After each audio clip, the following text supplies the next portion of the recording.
তাহলে তো এখানে কেউ খারাপ ব্যবহার করতো না, ঠিক আছে? এক মাসের বাচ্চারা নিয়ে যেভাবে অত্যাচার করলো মনে হইতেছে কুকুর বেলার আমরা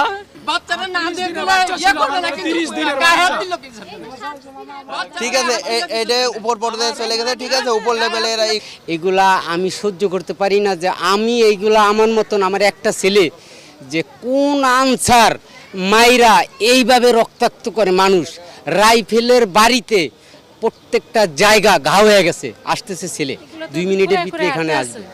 আমি এটার একদম উপযুক্ত বিচার চাই, উপযুক্ত বিচার।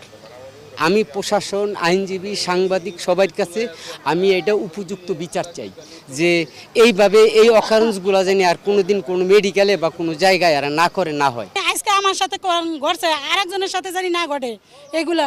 আমি শেখ হাসিনার কাছে বিচার চাই। ভাই একটু কথা বলি, এখানে ঘটনা ঘটছে যে আপনি শুনছেন?